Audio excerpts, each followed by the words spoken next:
or do you want to be concerned? So that's actually really so having the occasional opportunity to do that. Or the other thing is sort of having plenaries going on, where rather than say, here is your marks, you keep all of that and then say, okay, I've looked at all your homework now, and now let's spend 10 minutes at the beginning of the lesson looking at the sorts of things that as a group you did or didn't do so well, yeah. So, and then give it back, and then they've got different sorts of attitudes. So it's not something that you can change overnight, but I think there are strategies to work with on that.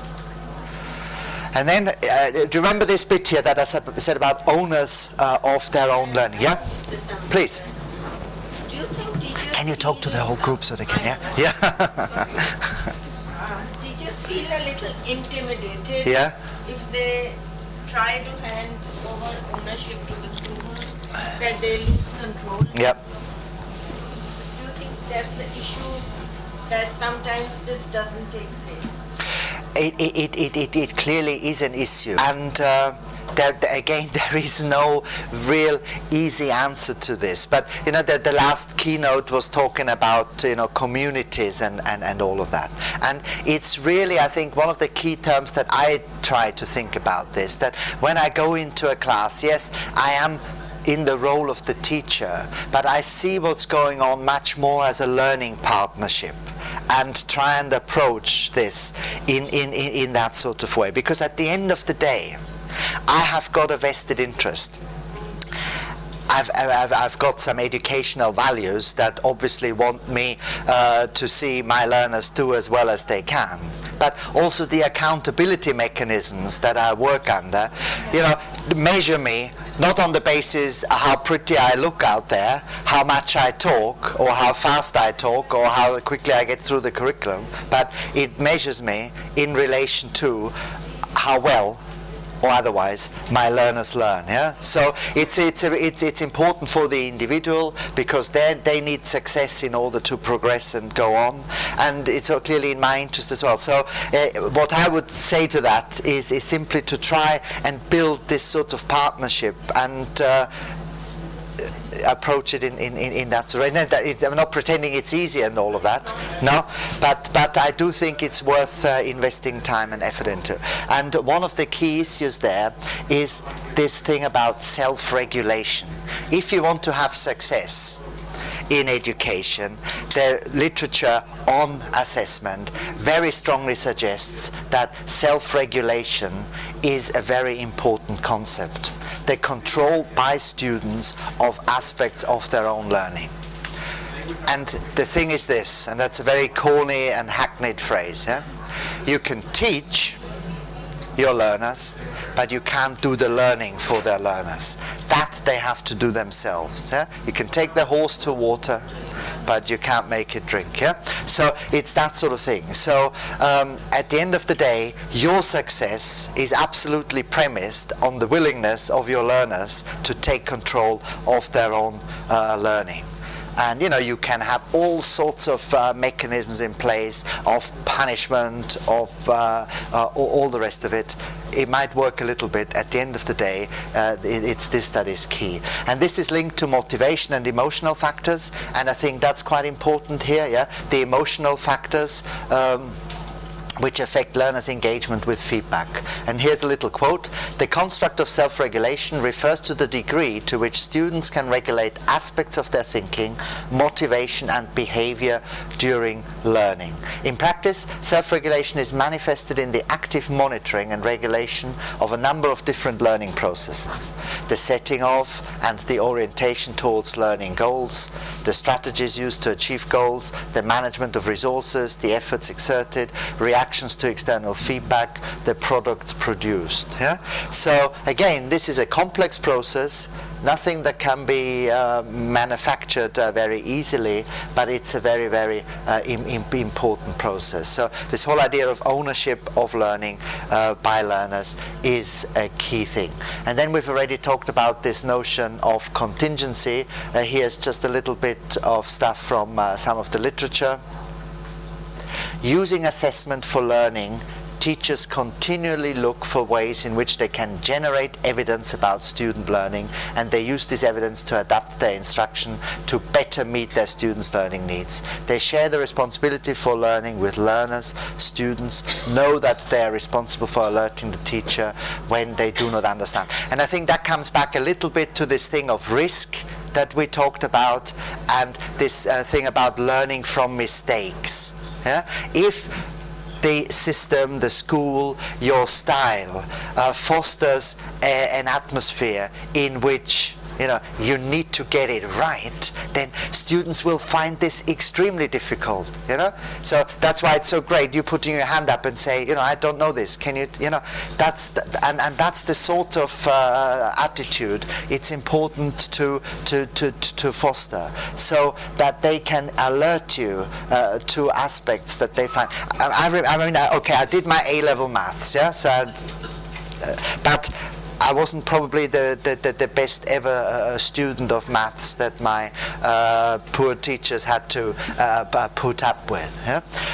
And one of the reasons was not that I'm not, necessarily clever, or not that I can't do figures and all of that, but we had the sort of atmosphere in the class that didn't really make me confident enough to say to the teacher, well, can we stop here for a bit and can we explain this, or could you try and explain this again, or can I talk to my neighbor who was sitting next to me who was very good at it, and can he or she explain this to me? If I did that, I was deemed to be off task, yeah, and reprimanded for talking, sort of thing. So yeah.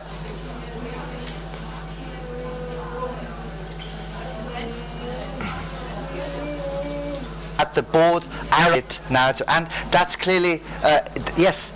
He couldn't do the learning for me, but he could have helped me and supported me maybe better in the process of learning.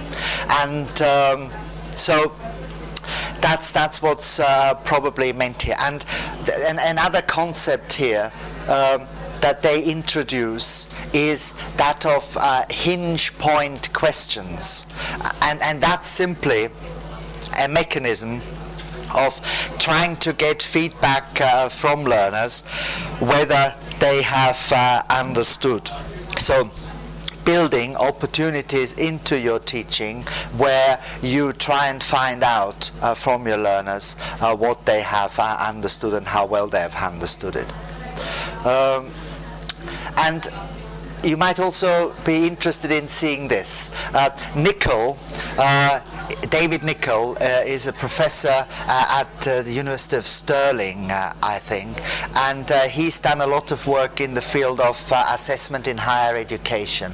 And one of the things he's come up with, which I think is quite useful, are these 10 principles of good assessment and feedback practice. And as we look through this, you might have questions which you might want to ask, or you might think, okay, am I doing this in my own teaching? Have I done this, or do I find this difficult? Yeah? So one of the things he's saying, and I'm sorry it's so small, but I'll go through with you. Help clarify what good performance is. Yeah? And we've talked about that already. Be clear about goals, be clear about criteria of assessment, be clear about the standards expected.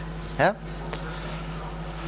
Encourage time and effort on challenging learning tasks. What does that mean? There is a tendency that we all have that we do those bits that are easy, quickly, or if we're given a choice, what do? We know, I know this, I'll do this, yeah? And if you say, this one, let's try and avoid this, yeah? To try and build in opportunities that ensure that learners push themselves to the limit and beyond. And the bit about risk-taking, I think we talked earlier on, engender an atmosphere where that's okay. In the sort of literature, there is another term that comes up quite often, which is called critical incidents, particularly around teacher education and teacher development. lots of my colleagues, they were teachers before they became teacher educators, and they often look for episodes in their own teaching where things went horribly wrong. So they then use that and give their students an opportunity to explore why this went wrong and what the reasons might be.